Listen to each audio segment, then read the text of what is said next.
Hello bachcho, let's read the question.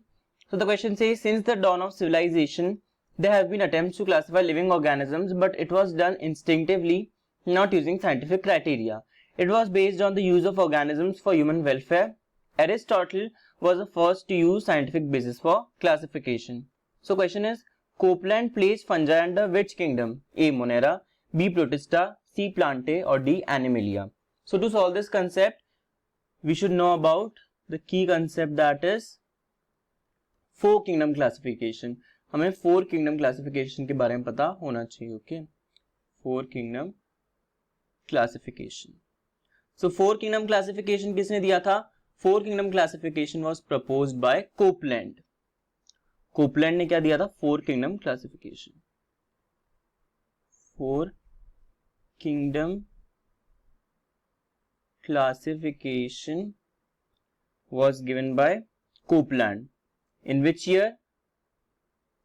In the year 1956. 1956 में Copeland ने क्या दिया था? Four kingdom classification. कोपलैंड कौन थे? Copeland was an American botanist. He was an American botanist. American botanist. इन्होंने organisms को चार ग्रुप में या चार किंगडम्स में क्लासिफाई किया था. कौन कौन से थे? Four kingdoms. अगर हम चार किंगडम की बात करें, चार किंगडम कौन कौन से थे? First kingdom was kingdom Monera. Kingdom Monera. Second was kingdom protista. Second was protista. Third was kingdom Plantae. Third was Plantae. And fourth was kingdom animalia. इन्होंने चार किंगडम बनाए थे. ओके, सो लेट्स सी इन्होंने kingdoms कैसे बनाए थे. अगर हम देखें तो चार कौन कौन से किंगडम बनाए थे. First kingdom was Monera.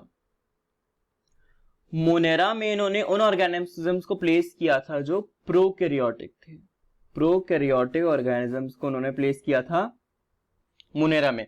उस टाइम पे इलेक्ट्रॉन माइक्रोस्कोप का एडवेंट हो गया था, तो इलेक्ट्रॉन माइक्रोस्कोप से ऑब्जर्व किया ऑर्गेनिजम्स और देखा किन ऑर्गेनिजम्स में न्यूक्लियर मेम्ब्रेन नहीं है, developed nucleus, well developed nucleus नहीं है. सो उन ऑर्गेनिजम्स को उन्होंने प्रोकैरियोटिक का और उनको कहां प्लेस किया? Under Monera.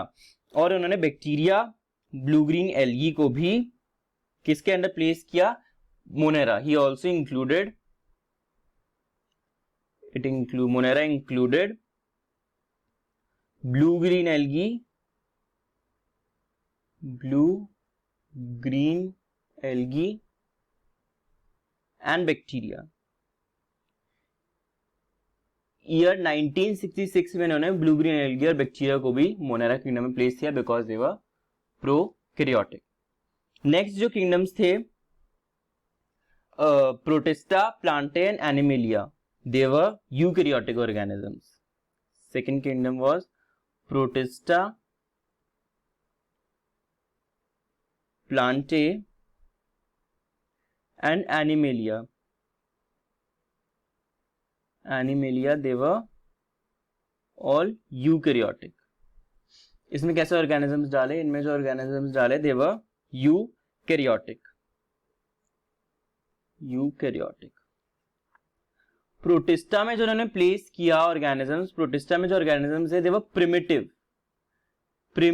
eukaryotes. They were primitive eukaryotes which were unicellular. तो primitive eukaryotes थे जो unicellular थे, उन्होंने प्लेस किया अंडर किंगडम प्रोटिस्टा. ओके, और जो इंपॉर्टेंट ऑर्गेनिजम्स थे fungi. Fungi were placed under kingdom Plantae. They were placed under kingdom Plantae in this four kingdom classification. Okay, why? Because फंजा Plantae दोनों में सेल वॉल थी, दोनों immobile थे. Okay, इसलिए इन basis पे दोनों यूकैरियोटिक थे. इन बेसिस पे फंजाई को किंगडम प्लांटे में प्लेस कर दिया. बट यही जो क्लासिफिकेशन है फंजाई को किंगडम प्लांटे में डालना, it was one of the major drawback of the four kingdom classification. It became drawback. ये क्या बन गया था? It was the drawback of this classification कि फंजाई को किंगडम प्लांटे में डाल दिया. देन इस ड्रॉबैक की वजह से फाइव किंगडम क्लासिफिकेशन आया जो किसने दिया? आर.एच. विटेकर ने. और फाइव किंगडम क्लासिफिकेशन में किंगडम फंजाई अलग से बना. फंजाई को अलग किंगडम बना दिया, सो हमारा एक और किंगडम ऐड हो गया फंजाई, 4 किंगडम्स के अलावा। So this was the main drawback of this 4 kingdom classification. So हमारे क्वेश्चन में ये पूछ रहा है Copeland place fungi under which kingdom? He placed fungi under kingdom Plantae. Option C is the correct answer. So I hope this concept is clear to you. Best of luck. Thank you.